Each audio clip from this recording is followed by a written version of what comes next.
Yes, the relay on YouTube. Check it out. Lots of stories about me on there. All the boxing facts and info that you want in a very entertaining, educational manner. The relay. Check it out on YouTube.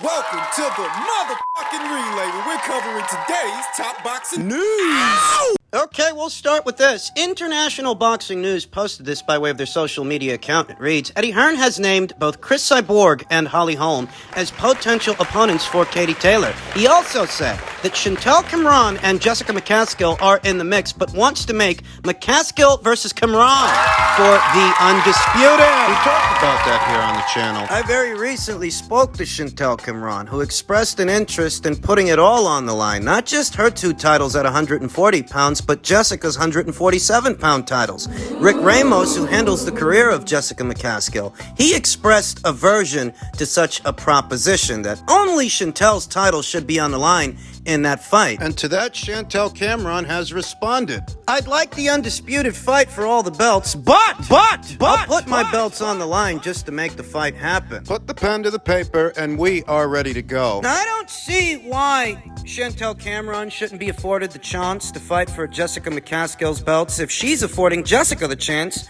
to fight for her belts. From where I'm sitting, it's only right, and that's not the first time that alphabet titles at 2 weights will have been contested for in just one. Many, many years ago, 1988, Sugar Ray Leonard and Donnie Lalonde. Donnie Lalonde, who had moved down from light heavyweight down to super middleweight to take on Sugar Ray Leonard for what were both super middleweight and light heavyweight titles. By all rights, the fight was a super middleweight contest fought within the super middleweight limit, but there was a light heavyweight title included and a super middleweight title included. 2 separate alphabet titles from 2 separate weights fought for at just one. No, this wouldn't be the first time this has happened. More recently, Hannah Gabriel's fought at light heavyweight for what was a light heavyweight and a heavyweight title. Gervonta Davis fought Leo Santa Cruz. Wasn't Leo's 130-pound WBA title and Gervonta Davis's 135-pound secondary title? Weren't both those titles on the line in their fight? Essentially what I'm getting at is this is not the first time this would have happened. No, it's been done before. Not completely sure why Team McCaskill would be so averse to putting their own titles on the line if they want to take on Chantel Cameron, and Chantel wants that opportunity. Perhaps it's a bit of a safety net. Should things go sideways with Chantel at 140, they still want alphabet titles at 147, lest we forget. Amanda Serrano very recently took on Katie Taylor, and she lost that fight. But it didn't affect her status as a featherweight champion. She took on Katie up there at 135 pounds, but it didn't affect her standing as a champion at 126. And maybe that's what this is all about. Maybe that's what this is. In any event, all signs point to the fight between them. All signs seem to point to a showdown between Chantel Cameron and Jessica McCaskill in the very near future. If you've been paying attention to and following both social media accounts, it seems that both Chantel and Rick Ramos are dropping hints towards the fight, which I'm told could go down in September. The boxer versus the puncher, a classic stylistic matchup. Both fighters possess elite-level qualities. One elite-level skills, one elite-level physicality and punching power, endurance, and stamina. That fucking girl from Chicago's got some engine. You're telling me. Jessica McCaskill is your, according to Hoyle, mid-range to inside textbook pressure fighter. That's her bread and butter. That's her calling card. That's what she does best. Though that's not saying that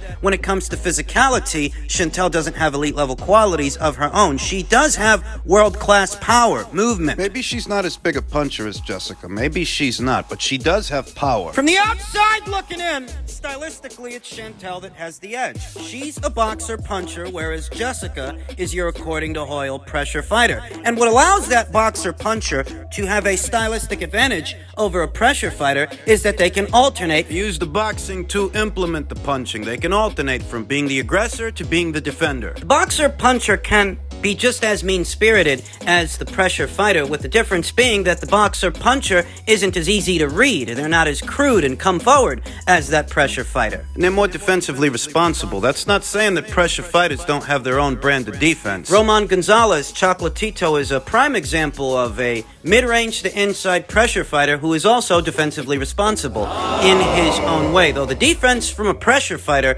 is different from what you see in a boxer-puncher. A boxer-puncher fighter is more malleable, more flexible, more versatile when it comes to their offense, when it comes to their defense, and that's what gives them that advantage over that pressure fighter. I've spoken to quite a few individuals when it comes to this fight. I hear a lot of people, they like Chantel's chances in spite of Jessica McCaskill having fought better fighters than Chantel Cameron has. This would be a career best win for Chantel, though not necessarily for Jessica. No, Jessica ended the reign of long reigning champion, unbeaten, undisputed champion Cecilia Brækhus up there at welterweight. I'd have to say that's Jessica McCaskill's best win so far, and it's a hell of a victory. It's a hell of a win. She beat her 2 times for good measure. Can she beat Chantel Cameron, who, unlike Cecilia Brækhus, is in her prime years, peaking as an athlete and a champion? It's a hell of a fight, a hell of a squabble, and it looks like All systems are a go. feels like all we got to do now is wait for an official announcement.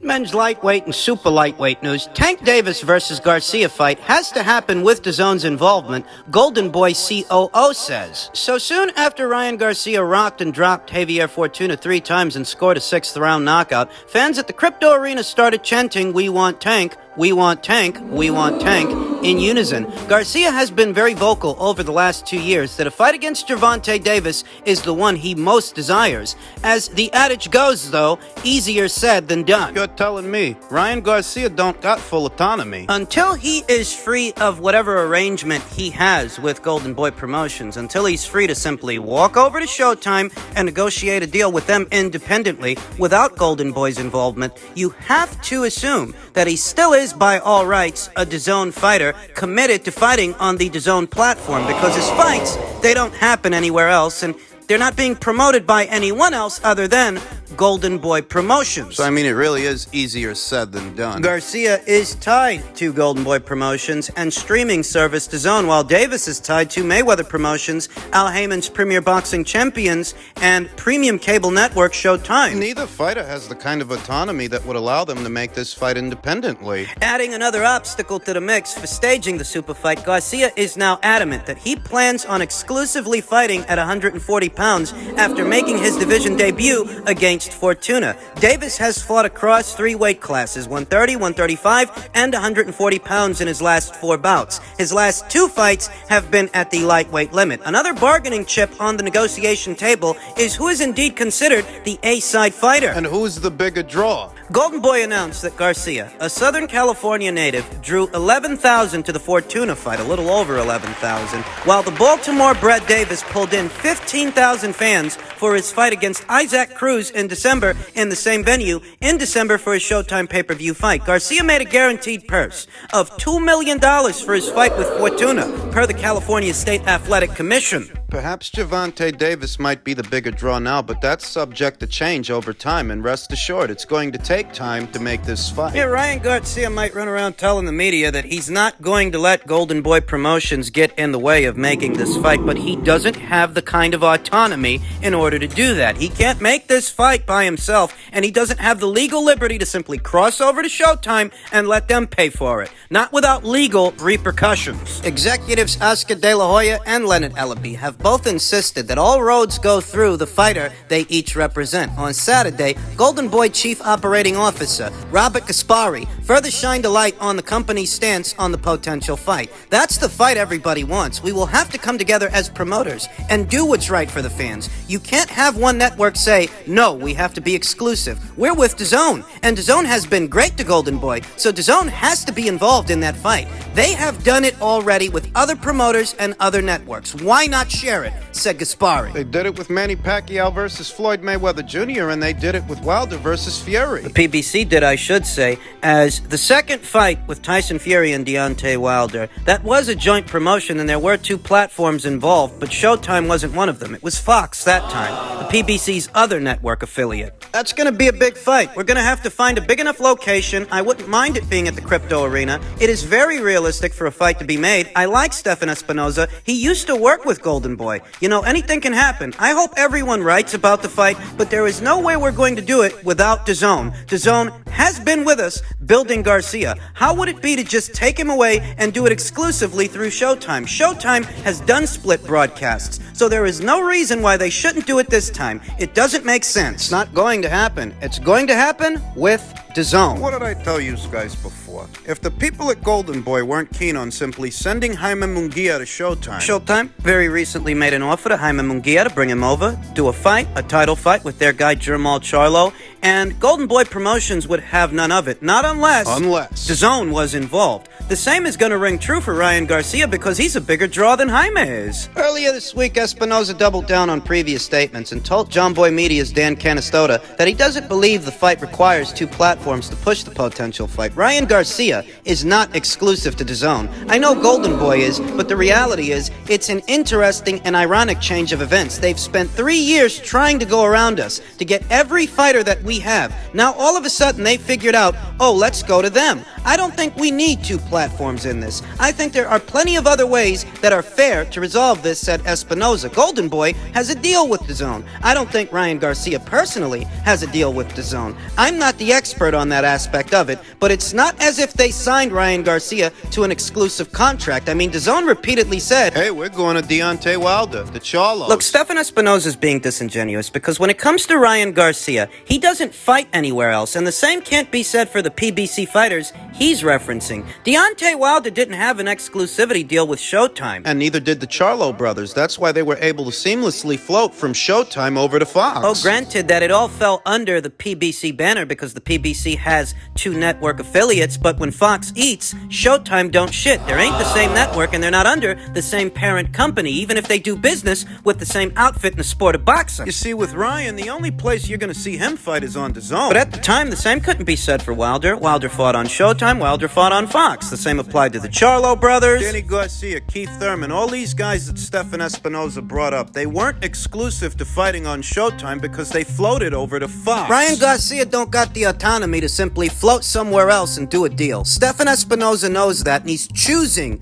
to be disingenuous. He's choosing to be mentally dishonest about things. Intellectually dishonest, because he knows better. If those fighters that have fought on your network in the past are allowed to cross over to the Fox side of things, the people at DAZN figured maybe we can offer those guys some money and they'll come over to our side for a fight or two. That's all that was. And Stefan Espinoza is still in his feelings about it. That's why he's bringing it up. Though ultimately, you heard what Golden Boy Promotions' chief operating officer said. They can't do this deal without DAZN's involvement. Ryan Garcia's fights don't happen on any other platform the same way that Deontay Wilder's fight with Tyson Fury, his rematch. That didn't happen on the Showtime platform. Neither did that Charlo doubleheader where Jermall ended up fighting Matvey Korobov and Jermell fought Tony Harrison. You get the gist of it. It's not the same situation, but Stefan Espinoza, he still holds a grudge. He thinks he can make this fight independently, and I'm telling you, no he can't. They're gonna dangle this carrot in front of the boxing fans for the next couple of months, hinting at a Davis fight, talking about a Davis fight. I don't think it's gonna happen. Not yet. And as far as what Ryan means to do, who he means to fight, if things don't materialize later on this year with Gervonta Davis, Ryan's saying that he's willing to take on Teofimo Lopez at 140 pounds should things fall through with Gervonta Davis. It's not going to happen either. Now, Teofimo Lopez is actually on the right side of the street for a lot of good fights, not exclusive to a Ryan Garcia fight. There's some people are trying to propagate this idea that unless you're fighting either Gervonta Davis or Ryan Garcia anywhere at or around 135 or 140 pounds, there ain't no money fights. There ain't no money to be made, but nothing could be further from the truth. There are lots of opportunities right there at 140 pounds for Teofimo Lopez if he makes it past Campas in a few weeks. There's some people, they want you to believe that there's no money at 135 unless you're fighting Gervonta, and no money at 140 unless you're fighting Ryan. And there's plenty of guys making more money in the fights that they're having than either Gervonta Davis's opponents or Ryan Garcia's opponents. George Kambosos and Devin Haney both got multi-million-dollar paydays for their undisputed showdown, where Ryan Garcia would have you believe that there's no actual value in possessing all of the alphabet titles. The facts show that that's not true. George Kambosos got a bigger payday than any payday Ryan Garcia has amassed so far, even though Ryan does have more of a buzz and a bigger social media following. George just made more money than you did. And it's because of the belts he was holding. The belts that added prestige to his undisputed fight with Devine Haney. Don't kid yourself. Maybe to Ryan Garcia and his handlers, and maybe to Gervonta Davis and his handlers. Maybe they don't stand for ceremony, don't stand for legacy, don't care about belts. Maybe they don't, but the paying public, they do. And if you want that public on your side, you've got to be willing to lay it all on the line. It's not a coincidence that an undisputed fight got those fighters more money than Ryan just made fighting Javier Fortuna. And it's not because George Kambosos has a big following. It's not because Devin Haney has a big following. It was because of the size and scale of the event and what the fight meant to the lightweight division. That was the selling point, not a niche audience of teens and tweens. A bunch of misguided mongoloids who are high on Gervonta Davis and everything that he does. Gervonta Davis and Ryan Garcia have both respectively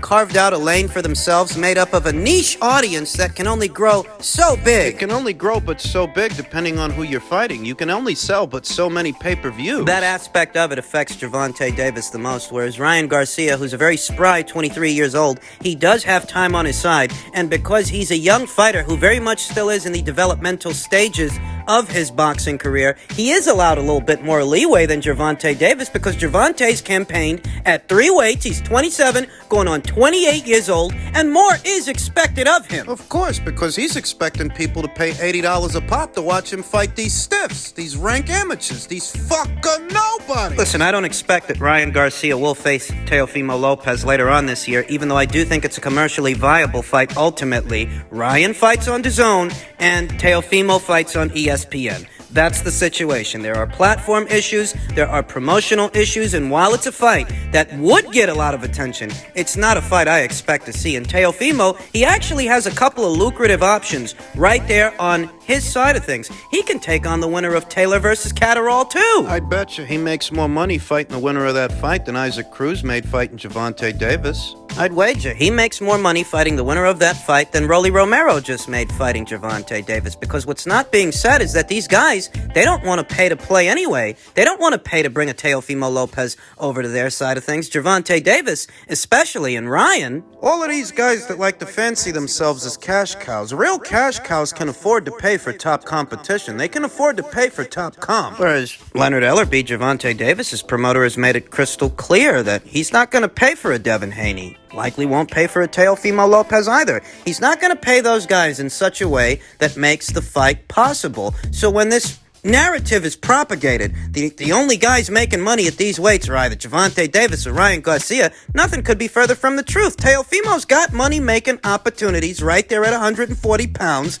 beyond the Campas fight. And Devin has money-making opportunities right there at 135. He could fight for Solo Lomachenko for a couple of million. He's the undisputed champion at that weight. They're not going to pay him peanuts on a dollar. Look what he just made holding one belt. Now he's got all of them. If you let Leonard Ellerby tell his story, Gervonta Davis is the only guy making money and the only guy generating money. They put 41,000 asses in 41,000 seats. 60,000 paying customers in Australia bought the pay-per-view, and here stateside, 1.3 million homes tuned in. You smugs ain't the only game in town.